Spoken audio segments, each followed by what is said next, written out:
और उल्टा चोर कोतवाल को डांट रहा है और उसको अंदर कर दिया। जो शरीफ आदमी था, जो जनता के हित के लिए कार्य कर रहा था, जनता के सभी बच्चों के लिए बराबर स्कूल बनाए उसने ऊंच नीच नहीं देखा, उसने कोई धर्म में भेदभाव नहीं देखा, वो सिर्फ सीधा प्रकृति के नियम के तहत काम कर रहा है। जैसे सूरज सबके लिए बराबर है, वैसे ही जनता की आंखों को बंद करने के लिए केजरीवाल को अंदर किया गया कि आगे इलेक्शन है, महीने के अंदर अंदर इलेक्शन हो जाएगी और उसके बाद केजरीवाल तो बाहर आ जाएगा। लेकिन इसी जिस मामले के तहत श्री अरविंद केजरीवाल जो हमारे पार्टी के मुखिया हैं उनको अंदर किया गया है, ये केस बनता ही नहीं है, क्योंकि आज तक 500 से ज़्यादा अफसर ईडी के उनके घरों में छापे मार दिए, ऑफिस में छापे मार दिए, आज तक 1 रुपये की भी रिकवरी वहाँ से नहीं हुई है।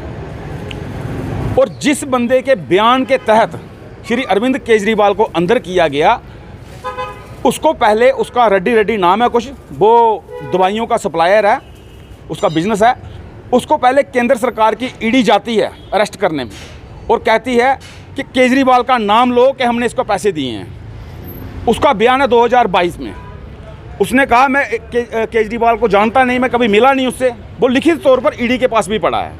फिर उसके बाद वो इलेक्टरल बॉन्ड के तहत 60 के करीब 6000 के करीब चंदा जो है वो भारतीय जनता पार्टी को देता है, उसकी भी लिस्ट पूरी बाहर आ गई है।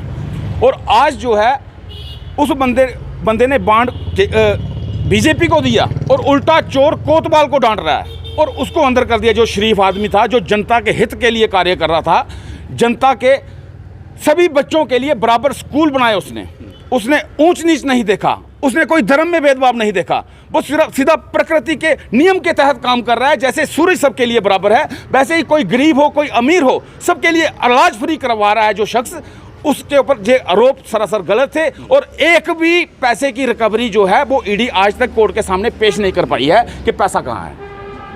तो इलेक्शन के टाइम में बीजेपी का जो मेन गेम है इलेक्ट्रल बॉन्ड के तहत जो पैसा बीजेपी को चंदा मिला है, कईयों से 1300 करोड़ के लगभग भी मिला है और इनकी पूरी डिटेल आने वाली है। उसको आई ब्लिंक करने के लिए, जनता की आंखों को बंद करने के लिए केजरीवाल को अंदर किया गया कि आगे इलेक्शन है, महीने के अंदर अंदर इलेक्शन हो जाएगी और उसके बाद केजरीवाल तो बाहर आ जाएगा। लेकिन इसी चीज़ को छुपाने के लिए जो एक गेम खेली गई है। लेकिन आज की डेट में जनता सब कुछ जानती है, सोशल मीडिया का ज़माना है, इलेक्ट्रॉनिक मीडिया जो देश में बता रहा है। आज तो घर घर में चर्चा हो गई है केजरीवाल की, क्योंकि केजरीवाल एक ईमानदार आदमी है। उसको उसकी छवि को दुर्मित करने के लिए पूरे हिंदुस्तान में जिस तरीके की उसकी छवि बनाने की कोशिश करें, लेकिन जनता तो सब कुछ जानती है और उसकी छवि जो है वो बहुत अच्छी बन गई है। और आने वाला जो टाइम है, बीजेपी से लोग इतने दुखी हो गए हैं, महंगाई कहाँ चली गई, हर तरीके से आदमी करा रहा है।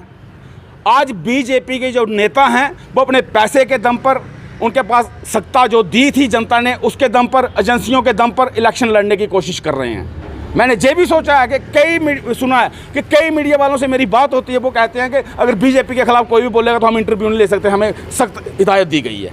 ऐसे मीडिया वाले भी हैं और आपका धन्यवाद है कि आपने हमारी बात जनता तक रखी। शुक्रिया आपका। इनकलाब जिंदाबाद।